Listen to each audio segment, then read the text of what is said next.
the next question is, what three things would you propose? So 3 things to close the achievement gap between low-performing schools and higher-performing schools.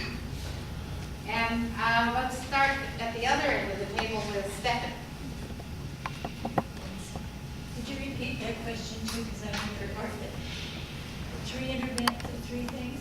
3 things to close the achievement gap between low-performing schools and higher-performing schools. The number one thing we have to do is give the power back to the teachers. Teachers work with kids every single day, and they are professionals. Believe it or not, we are all highly trained. We have to be. I have a master's degree. Most of the people I worked with did too. We are the experts in children, and we need to be making the decisions on how to move children forward and not let that be mandated from the top down.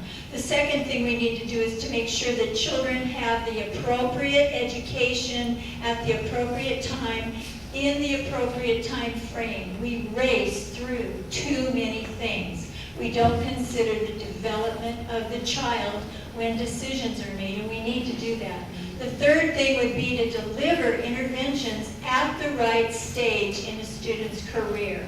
A child does not benefit from a 4th grade intervention when that intervention could have been handled in kindergarten or 1st grade. If kids don't make it to 2nd grade loving school and wanting to learn, they actually choose at that time to drop out.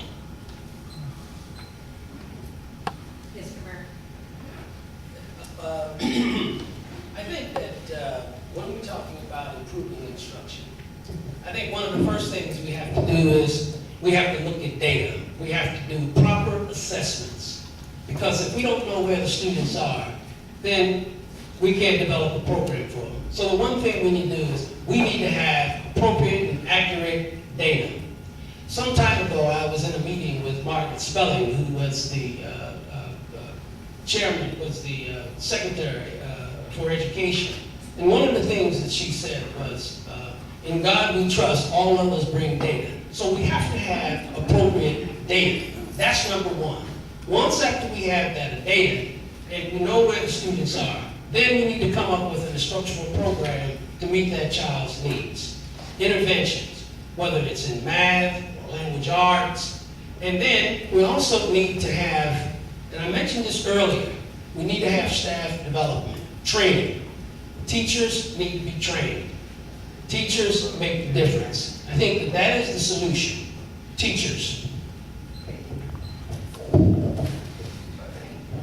Well, the question didn't differentiate between elementary, middle, and high school, so the answer would probably be different for that. But a few things I would say is, at least at the K-3 level, smaller class sizes has been consistently shown to increase student achievement. And it particularly benefits minority and economically disadvantaged children. So that would really go a long way towards bridging that achievement gap. The other thing would be to build on our parent choice program, where each of our schools is having differentiated learning, like the Bryant School downtown. Its core curriculum is now the School of Arts and Innovation. This has brought a whole influx of people in there that probably never would have come in there before, and has revived that school's performance. The other thing is that we want to get our kids excited and engaged about learning. And so I'm talking probably more middle and high school now, where we have more career academies and sponsorships. There's a school I read about that has a partnership with a credit union where the kids own and operate a credit union within their cafeteria. So stuff like that, I think, is ways we can put those types of programs in place in our schools. Okay, I think that the question was what 3 things that we could do to close the achievement gap between low-performing schools and higher-performing schools. And I think that it all comes down to, first and foremost, quality teachers, administrators, and paraprofessionals, quality instructional program, and intervention and support for those students that aren't doing well. So when I'm hiring teachers and principals, I need to hire the best quality of those as staff members. And I think that when we have lower performing schools, that we probably could have something in place where we could actually move or have something that makes the teachers and the principals want to go to that school. So that might be a program like a program of choice, like we have at Central Middle School. I bet we could get lots of teachers to go there now that didn't want to go before. Instructional program that's every day in the classroom, focused on instruction and intervening and differentiating the instruction to meet the needs of all of those kids. We catch them when they're struggling so that they don't continue to struggle and move on to other concepts where they haven't mastered the concepts previously, and then provide support for them either during the school day or after school. I think one of the things we could do is have preschool available for every child, and especially in the areas where kids don't have the ability to, parents don't have the ability to pay for preschool. Data shows that children who go to preschool start school with more knowledge and continue to do better as they go through school. So yes, it costs a little more to have preschool available, but in the long run, it saves a lot of money. And the other thing I agree with, smaller class sizes, that's very important so you can reach every child at the level that he or she happens to be at.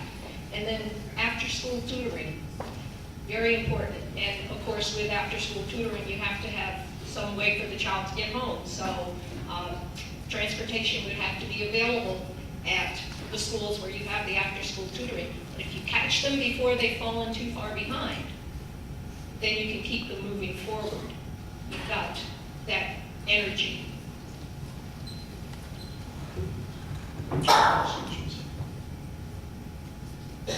All those ideas are great. What it takes, though, is money.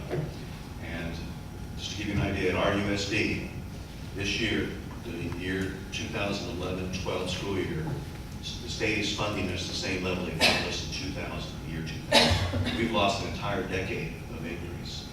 So what's three things I'd have us do? Demand local control in Sacramento and in Washington. You hear so much, you hear Stephanie Dingman, she just quit teaching not too long ago. She's very frustrated because feds were telling her how to teach instead of what she was trained. What company do you know has 2,000 college-educated employees? We have one, it's called RUSD. Choice, give parents more choice, as we do at the STEM schools, and bring parents back in. They're the greatest octane to help any kid. We have a great, always sit back, we have a great PTA, we need to increase that. And then the other thing is, we got to RUSD increase the rigor. We have the lowest graduation requirements we found out this of any district in Riverside County. I can't wait to answer this one. This one gets me excited. Because we are closing the achievement gap, and that's one thing I'm really proud of that's happened while I've been on the school board. But the three important things for closing in the achievement gap and having a more successful RUSD are expectations. It sounds so simple, but when you expect kids can learn, they'll learn. And one of the problems is we don't always expect all kids to learn, because we look at them and we think, oh, they probably don't know that or can't learn that because they're from this background. That's not true. The second thing is we need to begin our interventions earlier, K2, because we need to find out who's failing and we need to raise them up. And the third one, most important, well, not most important, but very important, is expose them to rich knowledge, which is what is happening at Bryant Elementary School.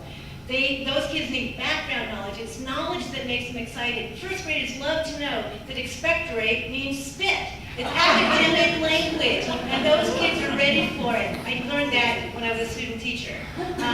So those are the things I plan on doing, continue doing. Thank you.